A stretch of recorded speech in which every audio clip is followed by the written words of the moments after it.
Guys, നമ്മുടെ മക്കൾ ഏറ്റവും സന്തോഷിച്ച ഒരു നിമിഷമായിരിക്കും. ഇതുവരെ അനുഭവിച്ചിട്ടില്ലാത്തൊരു ഇതായിരുന്നു. പണ്ട് നമ്മളെല്ലാം പാളയിൽ കയറിയിട്ട് ഇങ്ങനെ നമ്മളെല്ലാം വലിക്കൂലായിരുന്നു. അതുപോലെ മക്കളൊന്നും ഇതുവരെ ഇങ്ങനത്തെ ഒരു സംഭവത്തെക്കുറിച്ച് അറിയ പോലുമില്ലായിരുന്നു. പാള കണ്ടു കഴിഞ്ഞ് ഇതെന്ത് ചെയ്യണം എന്നൊരു ഐഡിയ ഇല്ലല്ലോ. എന്നപ്പോൾ ഇന്ന് അങ്ങനെ പാളയിൽ കയറിയിരുന്നിട്ട് ഇങ്ങനെ വലിച്ചപ്പോഴത്തേന് വളരെ സന്തോഷമായിരുന്നു. അവർ ഭയങ്കര സന്തോഷമായിരുന്നു. അവർക്ക് ആ പാളയിലിട്ട് വലിക്കുമ്പോഴത്തേന് ഇതുവരെ ഇങ്ങനത്തെ ഒന്നുമില്ലല്ലോ. ഇവർ ജസ്റ്റ് വണ്ടി, സൈക്കിൾ അങ്ങനത്തെയൊക്കെ കൊടുത്തിട്ടല്ലേ നമ്മൾ കൂടുതൽ സന്തോഷിച്ചിട്ടുണ്ടാവുകയുള്ളൂ.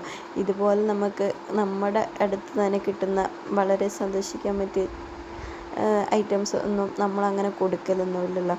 അങ്ങനെ ഇതാ പാളയെ വെച്ച് വലിച്ചപ്പോഴത്തേന് ഭയങ്കര സന്തോഷം എന്ന് വെച്ച് കഴിഞ്ഞാൽ എൻ്റെ കുഞ്ഞി പെണ്ണ് നൂറ അങ്ങനെ ഈ പാളയിൽ നിന്ന് എണീക്കാൻ തന്നെ അവൾക്ക് ഇഷ്ടമല്ലായിരുന്നു. അവൾ അവിടെ തന്നെ കുറേ നേരം ഇരുന്നു. എല്ലാവരും അവിടെ നിന്ന് കയറിപ്പോയിട്ടും അവൾ അങ്ങനെ